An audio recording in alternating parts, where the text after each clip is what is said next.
আবু সাহেব ছেলেটা বাপ বলছে, আমাকে আর কে চাউল কিনে দিবে?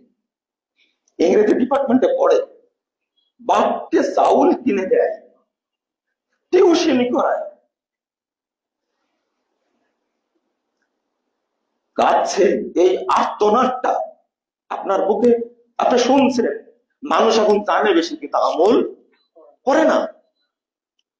কেউ গেছে বিশ্ববিদ্যালয় থেকে গেছে, 7.5 লাখ টাকা দিয়ে আসছে, প্রধানমন্ত্রী দিয়েছে, কিন্তু আপনার পার্শ্বের লোক দেওয়ার আগে তো আপনার এগিয়ে আসার দরকার ছিল। আমাদের বুক ফোটে না, জানছি, দেখছি, বুঝছি, কিন্তু কি এগিয়ে যাচ্ছে না। এর আগে কি কিয়ামতের মাঠে আমাদের বিরুদ্ধে বাদী হবে না? হবে।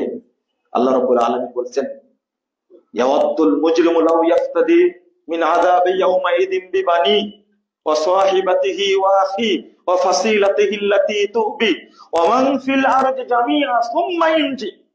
আল্লাহ বলেছেন, এই মুনাফিক কাল কিয়ামতের মাঠে চাইবে, লাউ ইয়াফতাদি মিন আযাবি ইয়াউমিন বিবানি, তার সমস্ত ছেলে সন্তানের বিনিময়ে যেন আল্লাহ আমাকে জাহান্নাম থেকে মুক্তি দান করে।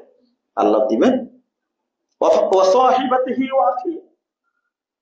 তার স্ত্রী তার ভাইদেরকে বলবে, আল্লাহ এদেরকে তুমি জাহান্নামে দাও, আমাকে জাহান্নাম থেকে বাঁচাও, এদের বিনিময়ে আমাকে জান্নাত দাও। শুধু তাই বলছে, যারা আমার আত্মীয় স্বজন আছে, বংশের যত মানুষ আছে, আল্লাহ তাদের সবাইকে জাহান্নামে দাও, তাদের বিনিময়ে আমাকে বাঁচাও।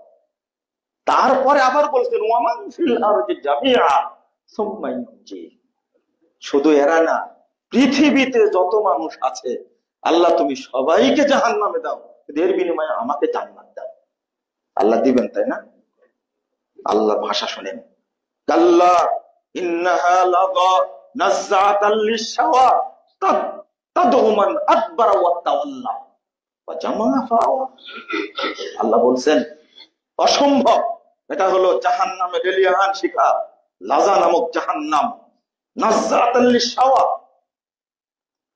তোমার মাথার যত রগ শিরা উপশিরা আছে, মুখের গোশ ছিঁড়ে ছিঁড়ে সে খাবে, একবারে পুড়ে মারবে না। তাদউ মান আদবারা ওয়া তাওয়াল্লা ওয়া জামাআ ফাওয়া।